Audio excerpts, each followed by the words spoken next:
After being with Clara for 3 years, I finally brought her home to meet my parents. My mother was the picture of warmth, taking Clara's hands in her own. "Clara, it's a true pleasure to meet you," she said, her smile wide. "For Leo to find a girl like you, it's a real blessing for our family." She gave a little laugh and added, "I suppose it's about time we started thinking about a wedding date. We can sort out the details once your parents are back from their trip." Clara replied gently, "Please, ma'am, you're too kind. Leo is a wonderful man. If anyone's lucky, it's me. As for a wedding, we were hoping for this autumn." I chuckled and put my arm around her. "She's right. Clara is so amazing, I want to marry her as soon as I possibly can." But then, at the dinner table, the atmosphere shifted. My older brother, Daniel, who had been completely silent until that point, suddenly spoke up. His voice was hoarse and carried a strange weight. "Mom, Dad, I don't think I'll be able to make it to my little brother's wedding." He reached into his pocket and pulled out a folded document, a hospital diagnosis report. "I didn't want to tell you all, but I just don't know what to do anymore. I'm still so young, and I haven't even had a chance to repay you for everything." My stomach dropped. I had a gut feeling that this was just another one of Daniel's schemes. He was my mother's son from her first marriage, and after she brought him into our family, he had been spoiled beyond belief. Out of the three of us siblings, he was always the most pampered. From the moment he arrived, he seemed to be in competition with me for everything. He resented everything I had, from my toys as a child to my successes in school. He simply couldn't stand to see me happy. Sure enough, my mother was immediately drawn in by his tear-filled eyes. "What are you talking about, honey? What's going on?" she asked, her voice trembling. My dad took the report from Daniel's hand and unfolded it.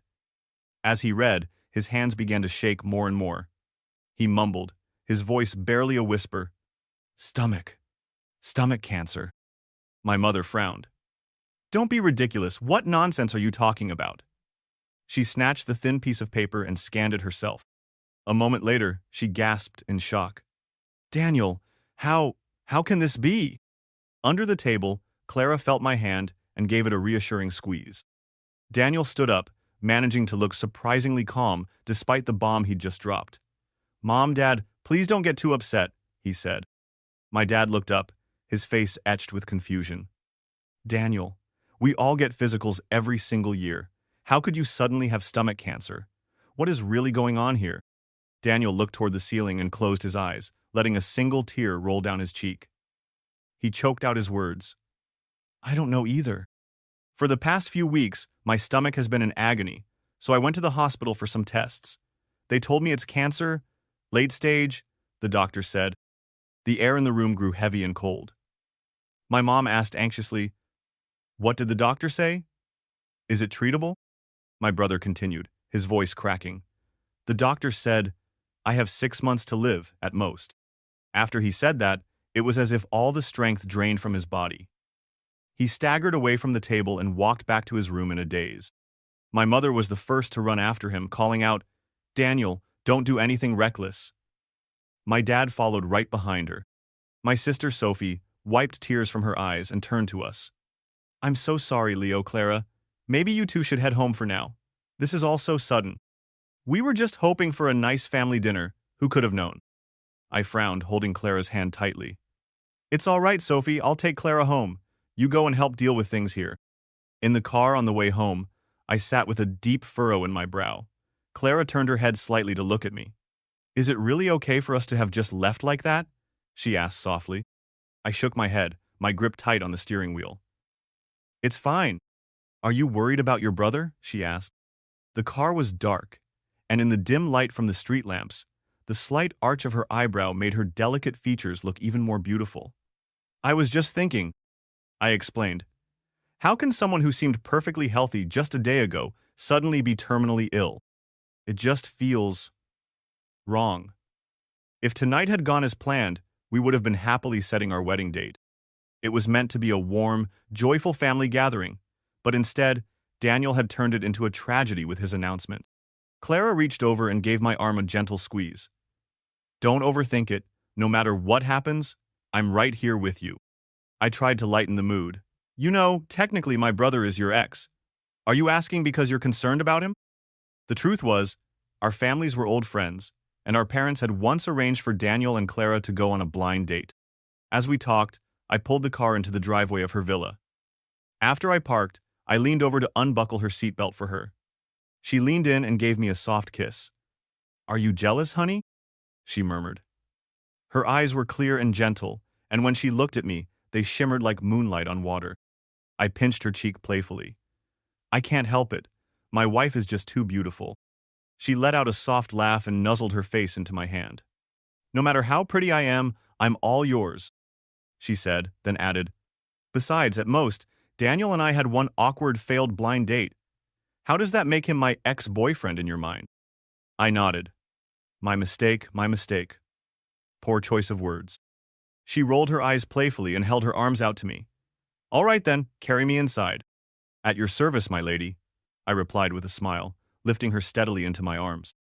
I first met Clara right after I graduated from high school. At the time, Daniel had said he wanted to take me on a graduation trip, claiming it was his way of apologizing for all the trouble he'd caused over the years. But instead, he drove me to an illegal brickmaking factory in the middle of nowhere, stole my phone, and abandoned me.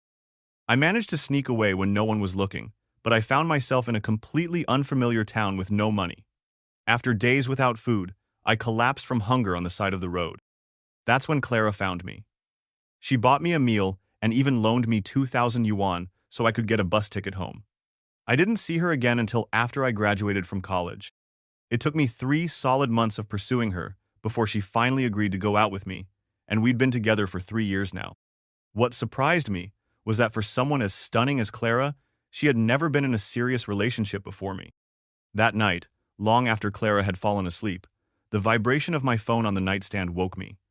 I quietly slipped out to the balcony to answer it. "Mom, it's late. What is it?" Her voice on the other end was thick with tears.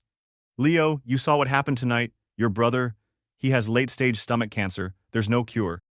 I cut her off, my tone turning cold. "Yes, I heard. And? What do you want me to give up this time? Is it the science fair award I won in middle school, or the guaranteed admission spot to my dream university that he stole from me in senior year?" "Your brother told us his biggest wish," she said, her voice dropping. "It's to marry Clara." I was stunned into silence. When I finally found my voice, it was louder than I intended. My fingertips dug into my palm as I struggled to stay calm. "Clara is my girlfriend. She's already accepted my proposal." "Leo, your mother has no other choice?" she pleaded. "I hate to say this, but your brother is dying. It's just one woman. Doesn't 20-something years of brotherhood mean more than that?" "Brotherhood?" I laughed, but there was no humor in it. "Mom, don't you think that word sounds absurd coming from you? In middle school, Daniel paid other kids to bully me. In high school, he stole my university recommendation and changed my entrance exam preferences behind my back. Why don't you ask him if he ever considered our brotherhood when he was doing all of that? Yes, he has cancer, and you all feel sorry for him. But that's not my fault, so why are you calling me with this insane request?" Years of buried resentment came pouring out in that moment. I said a lot, holding nothing back. It must have struck a nerve because my mom was silent for a long time. When she finally spoke, her voice was choked with a fake apology. "I'm sorry, Leo. Over the years, your father and I have neglected you in many ways, but your brother didn't know any better. He was just a kid back then. How could he understand anything?" I gritted my teeth. "Don't pretend you don't know exactly what he was doing. Let me make myself perfectly clear. Clara is my girlfriend, and there is no way in hell I am giving her up. What's mine is mine. And if Daniel has a problem with that, I don't mind helping him die a little faster." With that, I hung up the phone. The summer night breeze felt chilly against my skin. I raised a hand and pressed my fingertips to my forehead, any trace of sleep now completely gone. When my mother gave birth to me, she nearly died from complications. My father, a deeply superstitious man, became convinced that I was bad luck and would bring harm to my mother. So, when I was only a month old, he sent me to live with my grandmother in the countryside. I didn't return to what they called home until after my grandmother passed away, the year I finished primary school. It was as if my parents woke from a long dream and suddenly felt the need to make up for lost time.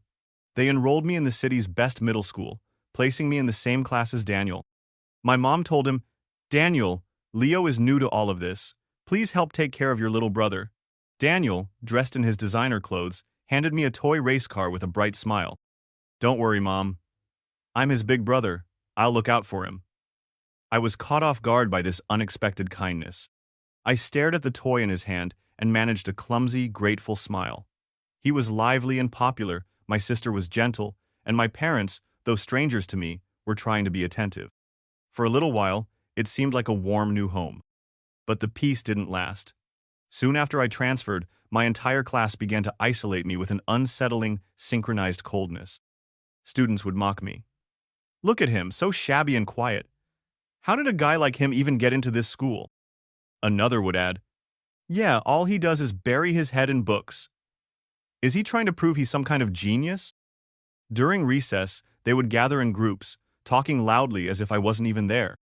One day, someone asked Daniel, "Hey, young Master Wang, how can that raggedy kid possibly be your brother?"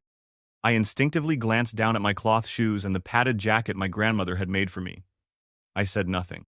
Daniel frowned and replied, "Leo is my real brother. He was just raised in the countryside. You guys better not talk about him like that again." Hearing him defend me warmed me. From then on, whenever someone gossiped about me, Daniel would step in. But somehow, my situation never got better. In fact, it got worse. One evening after school, I was on cleaning duty when a classmate deliberately poured a bucket of dirty water over my head and then locked me in an empty classroom. The next day, when I went to confront him, I overheard him boasting to Daniel. "It's done, young Master Wang, just like you asked. It was freezing last night. That country bumpkin probably froze his butt off." And Daniel, no longer the caring brother, just laughed. His eyes were cold and smug. "This is just the beginning," he said. "He needs to understand there's only one young master in the Wang family. Our parents' love, the family fortune, it all belongs to me. Honey, why are you still awake? Is something on your mind?" A warm body pressed against my back, and Clara's cheek rubbed gently against my shoulder. I forced myself to shift my mood. "It's nothing, I was just thinking about some things from the past." After Clara and I got together, I had told her everything about my childhood and my family. She, who was always so full of life and laughter, had tears in her eyes before I was even finished. She had thrown herself into my arms, holding me tightly, and said, "Leo, if only we had met sooner." Just like now, she leaned against my chest and whispered, "It's all in the past now, honey.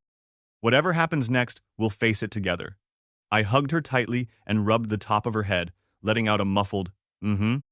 Clara narrowed her eyes. "Let me guess. Daniel is using his cancer to cause more trouble, isn't he?" I sighed. "You guessed it." Clara looked up at me. "I knew that guy couldn't stay quiet. Did he call you?" "What did he say?" I shook my head. "It wasn't him. It was just a small thing. Don't worry about it." She frowned. "How can I not worry? That guy is the definition of a shameless bully. He only ever picks on people who are too nice to fight back, and you're too honest to deal with someone like him."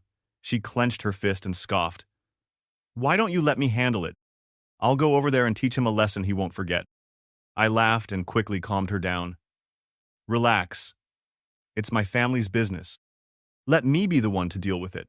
Seeing the pout on her face and the look of doubt in her eyes, I added, "Okay, how about this? I'll try to handle it myself first. If I really can't, then I'll call in the boss. Deal?" Clara was the only daughter of the Liu family, a family famous for its martial arts tradition. So, despite her gentle appearance, she had been trained in sanda, judo, and taekwondo since she was a little girl, which is why, generally speaking, I preferred to keep her out of my family's drama.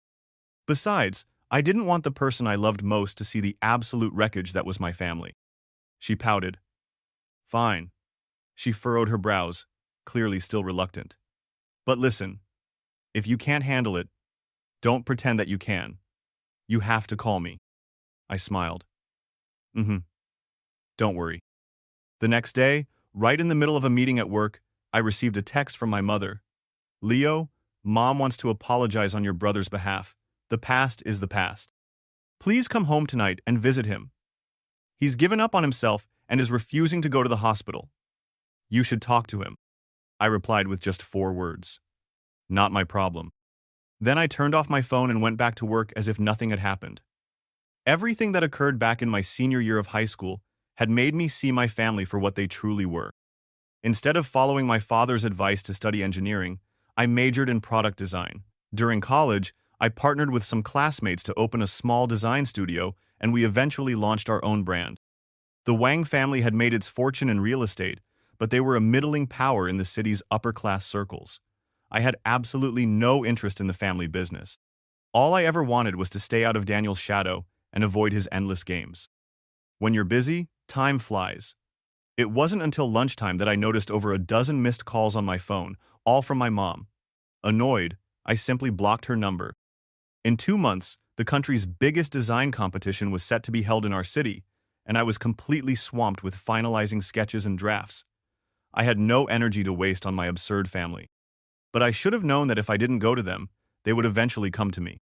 My father, my mother, Daniel, and my sister, Sophie, all 4 of them were standing in a neat line at the entrance to my villa when I drove up. I hit the brakes and rolled down the window. "Dad, Mom, what are you all doing here?" Before my mother could say a word, Daniel jumped in. "You blocked Mom's number, and you won't answer my calls.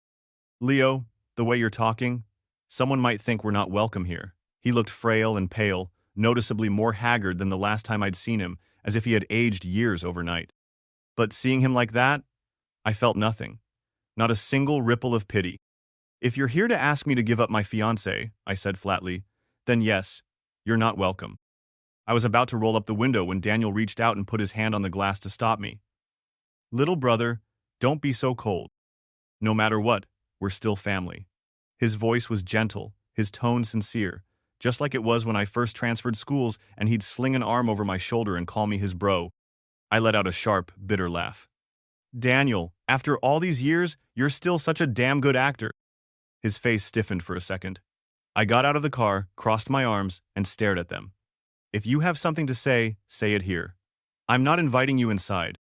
My father, clearly angered by my tone, stepped forward. "Leo, what kind of way is that to speak to your family? Did I not teach you any manners when you were growing up?" "Dad," I cut him off with a cold smile. "You must be misremembering. I didn't come back home until I was in middle school, so no, you didn't raise me." He was visibly stunned by that, then he snapped back. "And that's your excuse for being disrespectful to your elders?" Then, as if remembering his favorite accusation, he turned to my mom. "I told you he was a jinx, but you wouldn't listen. If you ask me, Daniel got sick because of him." I stared at my father, my expression as cold as ice. "What are you glaring at? Am I wrong?" he shouted. "We never should have brought you back.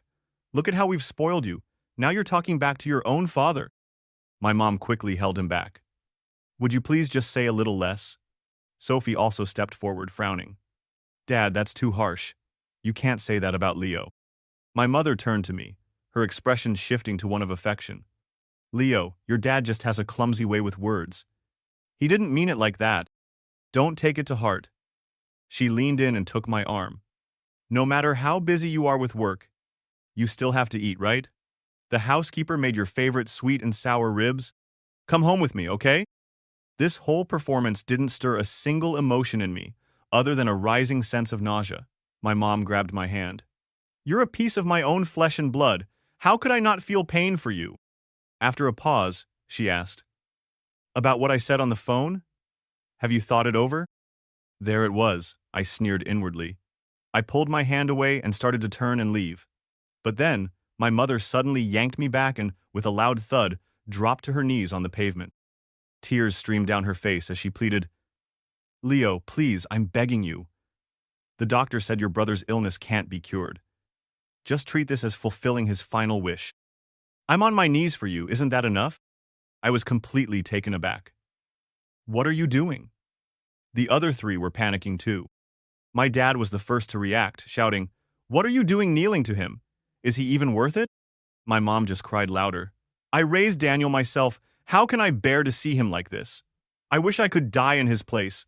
Please, Leo, just grant him this one thing." Sophie pressed her lips together and chimed in. "Yeah, Leo. It's just a woman. Do you really have to be this difficult?" Daniel also rushed over and knelt beside our mother, trying to help her up. "Mom, don't do this. Begging him like this is worse than dying. Forget it. I won't marry Clara." It's all my fault. Watching this touching family drama unfold made me feel sick. I took a step back, shaking off my mother's hand, and then I grabbed Daniel by the collar. The next second, two sharp slaps, one from the front and one from the back, echoed in the quiet street. You're the one who brought them here to cause this scene, and now you're putting on a show? I snarled. What the hell is wrong with you? I've had it with you, Daniel. One slap is for your two-faced act, for bullying me and turning everyone against me. The other is for stealing my university admission and messing with my applications. I kicked him hard, sending him stumbling backward onto the gravel. A flash of pure rage crossed his face before he quickly resumed his pitiful act. Brother, he whimpered. I know I've wronged you in the past, but are you really going to hold a grudge against a man who's about to die? Then he started coughing violently, spitting a mouthful of what looked like blood onto the ground. My dad was so furious he looked like he was about to have a stroke. Daniel, what's happening? He yelled, rushing to his side. Sophie, who had been watching from the sidelines, finally exploded. Leo, apologize to Daniel right now, she screamed. Then she charged forward and slapped me hard across the face. I was stunned, my head snapping to the side from the force of the blow. A moment later, I turned my head back and looked at her. A humorless smile curled my lips. Apologize? I said through gritted teeth. After all the despicable things Daniel has done, has he ever once said he was sorry? My chest heaved with rage. Just yesterday, they were all laughing and chatting around the dinner table, talking about my wedding. Now that their masks were off, the sight was utterly disgusting. But Sophie just started lecturing me. Leo, come on. At a time like this, you're still hung up on things from the past? Don't you know you're supposed to respect the dying? You'd turn against your own brother over a woman? Where did your education go? Women are like clothes, but brothers are like your own limbs. How can Clara possibly be more important than your brother's life? Just as I was about to lose control and hit back, a figure suddenly darted past me. Smack! A hand connected with Sophie's face, hard. All of you ganging up to bully my husband. Don't you have any shame? Her voice was as cold as ice. Clara? I said in surprise. I thought you were working overtime. Clara pouted. Aunt Wu called and said some uninvited guests showed up at the house, so I checked the front door camera on my phone. I was worried about you, so I rushed back. Aunt Wu was the cook her family employed, who looked after my meals since I often got too absorbed in work to remember to eat. Clara winked at me. No more tears now, sweetie. Your wife is here to back you up. I was speechless. After comforting me, she turned around and stared coldly at my family. Mr. and Mrs. Wang? She said, her voice dripping with scorn. From the sounds of it, you want us to call off our engagement so I can marry Daniel instead? Is that right? My mom awkwardly got to her feet. Clara, please listen. This is just a marriage alliance between our two families. It doesn't really matter who you marry. Clara lowered her eyes and let out a soft, humorless laugh. Then why not take this up with my family? Go talk to my father and mother. Why are you bringing this to Leo? My mother stammered, unable to come up with a real answer. Clara snorted. What, you don't dare go to my parents? Is it because you know I would never agree, so you're trying to pressure Leo into doing your dirty work for you? My dad cleared his throat. Clara, just think about this. You know Daniel's condition, late-stage stomach cancer. Just do this as a favor for Uncle Wang. Clara nodded slowly. I have thought about it. And my answer is no. She added, This is hilarious. Since when did my marriage become something for outsiders to decide? Did I or my husband cause Daniel's cancer? Why should we be the ones to pay the price for it? My parents were left speechless, their faces dark with anger. Daniel was still half lying on the ground, now looking completely lost. Clara, don't be mad, he mumbled. This is all my fault. Of course it's your fault. Clara cut him off sharply. Did you think I wouldn't blame you? If it weren't for you, none of this would be happening. Who do you think you're emotionally manipulating? Marry you? You disgusting snake. Did you even bother to ask for my opinion? My dad's eyes widened. Clara, how can you talk like that? I had to suppress a laugh. Everyone knew Clara was the heiress of the powerful Liu family, but few knew that when she lost her temper, she could curse more fiercely than anyone. Daniel slowly got to his feet, a sickly look on his face. Clara, I really do like you, and you know I don't have much time left. Clara was completely unmoved. She rolled her eyes. Still pulling these stunts on your deathbed? It's poetic justice that someone like you got cancer. When you finally kick the bucket, make sure you let me know. I'll bring fireworks to celebrate." Everyone was stunned into silence by her brutal honesty. Sophie, still clutching her cheek, looked pitiful. "Dad! Mom! Let's just go!" "Wait," Clara said, stopping her. She pointed a finger right at Sophie's nose. "Did I say you could leave?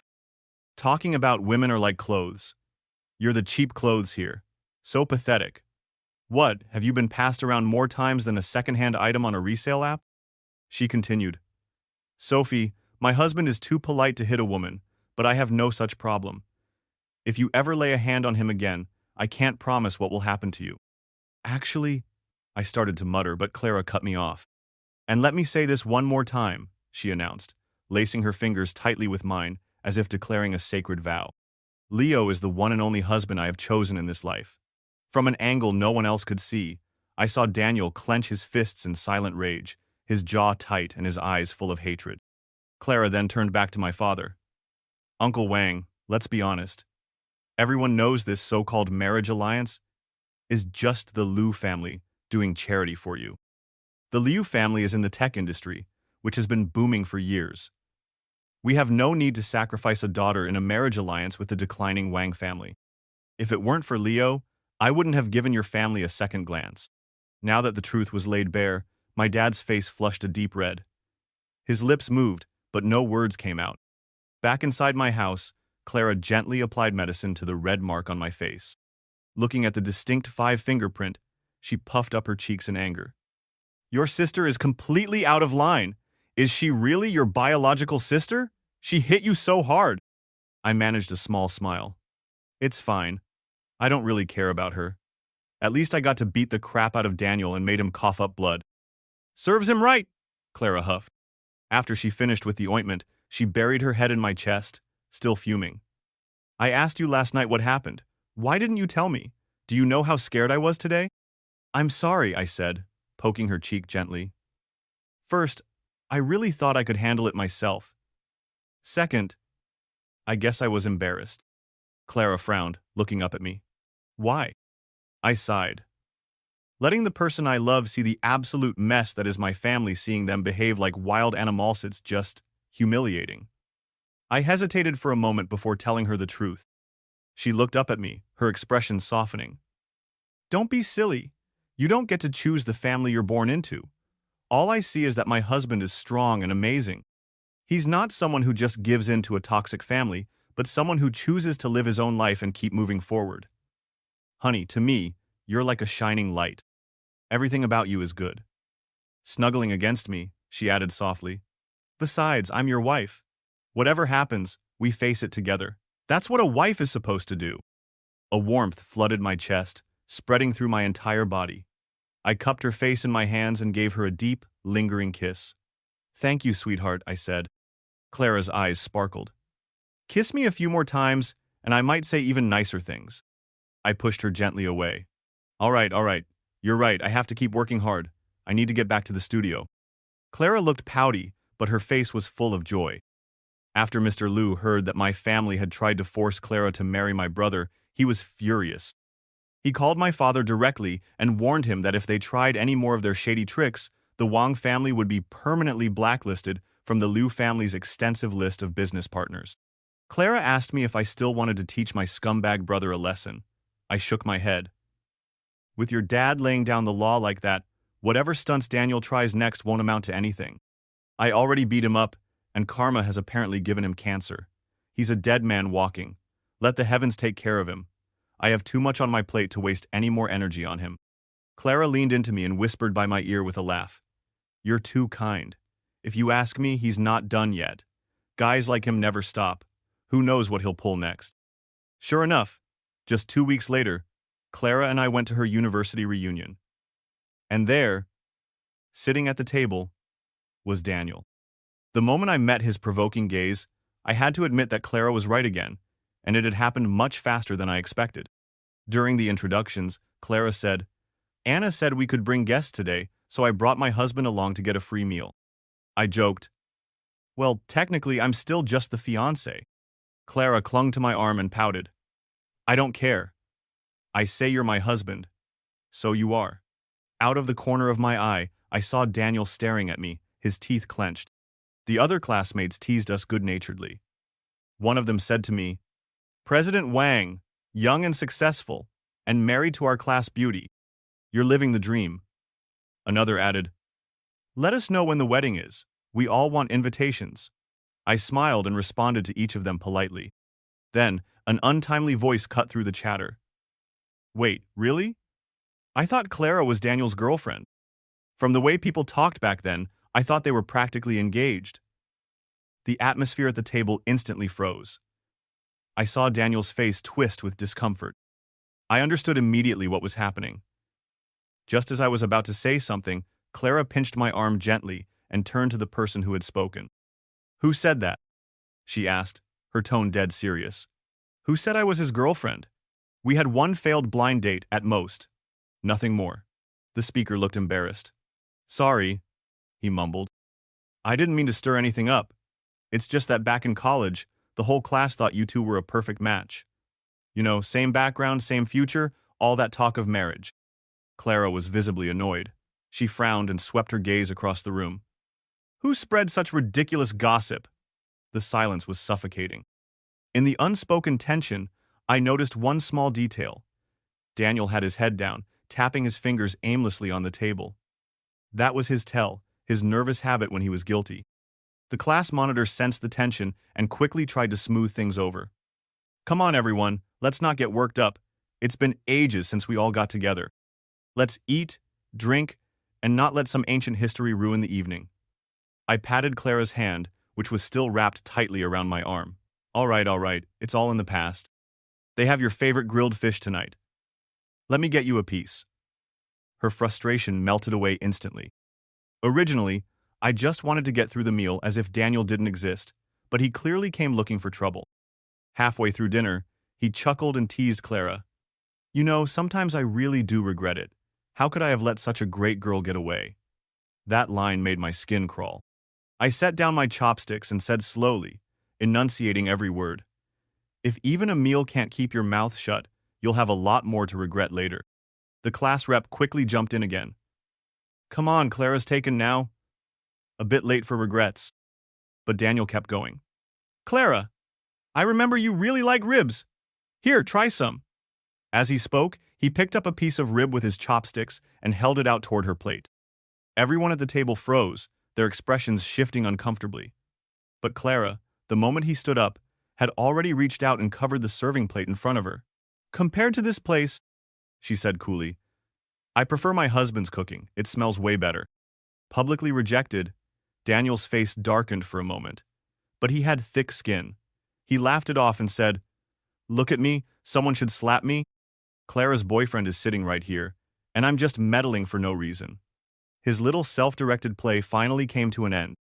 As the gathering wrapped up, the class rep, now supporting a completely drunk Daniel, looked troubled. "Could you two help take him home?" he asked. "I've got another date I need to get to." Clara frowned. "Just call him a cab." I thought for a moment, then gently held her back and smiled at the rep. "You go on with your plans. I'll take care of him." Under Clara's puzzled gaze, I curled my lips into a small smile. He is my brother after all, and he's terminally ill. I wouldn't feel right just letting him go home alone like this. He can crash at our place for the night. While driving home, I casually complained to Clara. "The desktop computer in the guest room really needs to be replaced. I was using it last night for some rendering, and it was lagging like crazy. I was lucky I managed to save my work in time." Clara blinked. "That's not possible. Isn't the guest room PC the one you just—" I cut her off.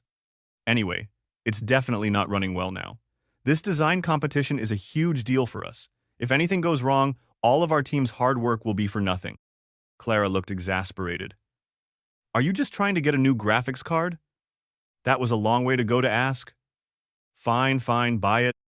One for use, and one for your precious little GPU museum." I was speechless. At a red light, Clara glanced toward the back seat, pouting. "Honey, are you sure you want to bring him home?" I smiled faintly. "Let's just say I'm taking in a stray dog. Curse my soft heart." "Fine," Clara grumbled, her face full of reluctance. "But make sure he's gone first thing tomorrow morning." Early the next morning, before we even had a chance to say anything, Daniel was already gone. Clara heard him leave, got up to make sure he was really gone, then came back and shook me awake. "Wake up, honey. Don't you think Daniel was acting strange last night?" Half asleep, I opened my eyes. "What do you mean?" "The alcohol," she said. "He supposedly has stomach cancer, but he got completely drunk and didn't show a single sign of discomfort. That sobered me up a bit." "You mean his cancer is fake?" Clara nodded. "That's what I think. It's the most likely explanation." I frowned. "No way. I saw him coughing up blood with my own eyes." "That's easy to fake," she replied. "They do the coughing up blood trick in TV dramas all the time." That shook off the last of my sleepiness. "You've got a point." Clara sat up. "But how do we prove it? Should we try to take him for a checkup?" "Here's the thing," I said.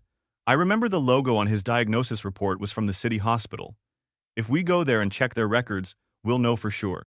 "You're busy with the competition right now," Clara said. "Leave this to me." I gave her a loud kiss on the forehead. "Thanks, wifey.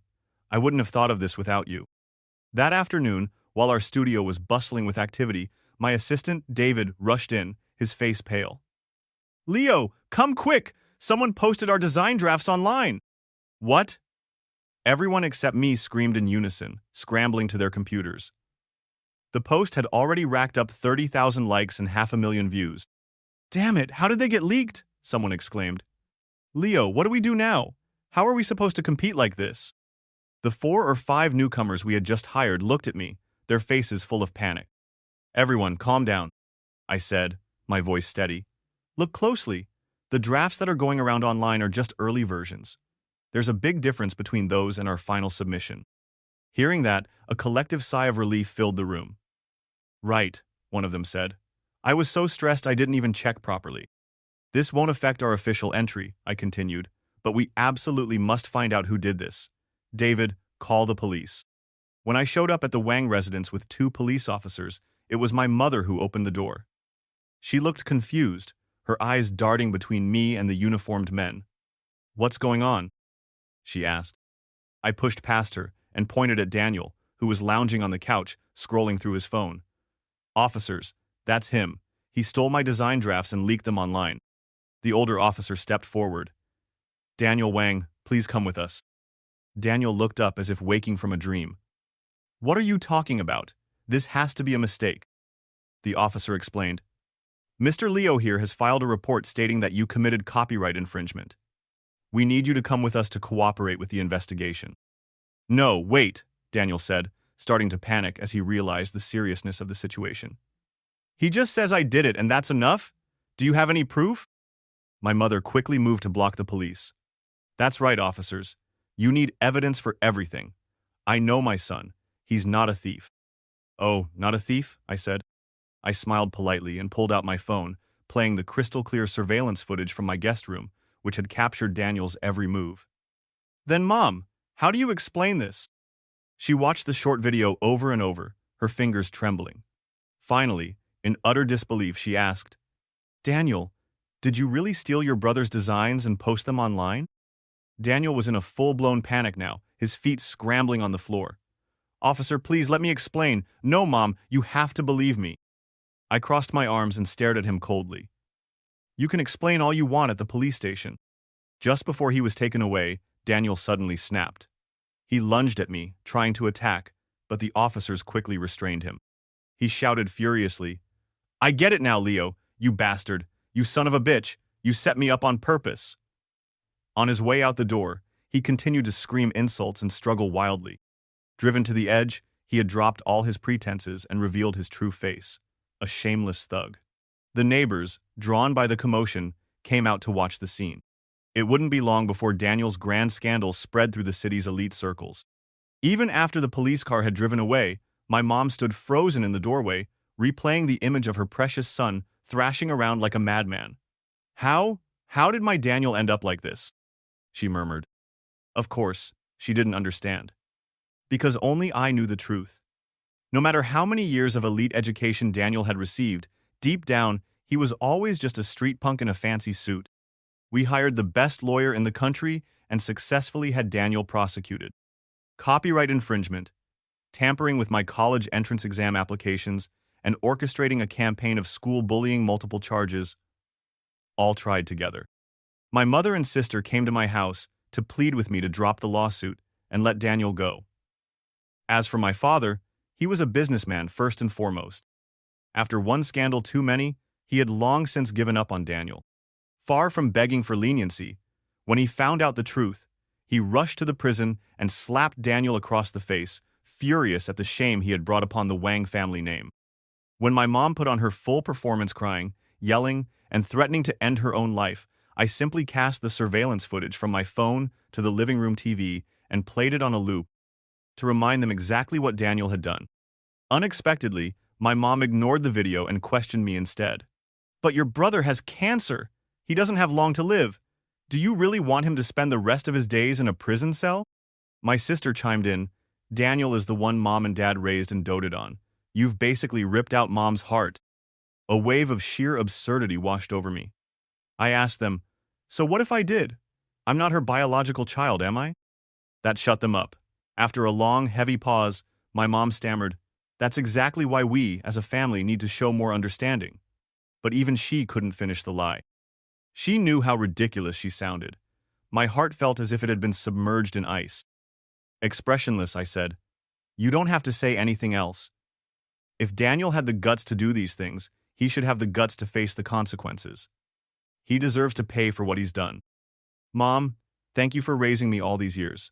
I'll transfer some money into your account, but from now on, unless there's a major emergency, let's not see each other again." If I had held on to any last sliver of hope that they might come to their senses once they knew the truth, that hope was now crushed to dust. My mom was stunned. When she finally processed my words, her chest heaved with anger. "Leo, you ungrateful son!" she shrieked. I just stared at her coldly, unmoved. "If you don't leave now, I'll call security." Realizing they would get nowhere with me, the two of them left, grumbling and resentful. The huge villa finally returned to silence. Later that night, as I was getting ready for bed, Clara curled up in my arms. "Aunt Wu told me your mom and sister came by again," she said softly. "Did they give you a hard time?" "Just begging for Daniel," I replied. "I kicked them out." Clara was quiet for a moment, then said, "We should tell security tomorrow not to let them in again." She huffed and added, "And by the way, you let Daniel into our house that day on purpose when he was drunk, and you didn't even warn me." I was worried sick. I couldn't help but laugh. "I didn't want you to accidentally blow my cover." Clara pouted. "Okay, I take back what I said before. You're not a straightforward guy at all. No honest man has this many schemes up his sleeve." I smiled calmly. "This is the real me, Clara. So, any regrets about marrying me now?" "Regret? Clara pretended to think about it seriously.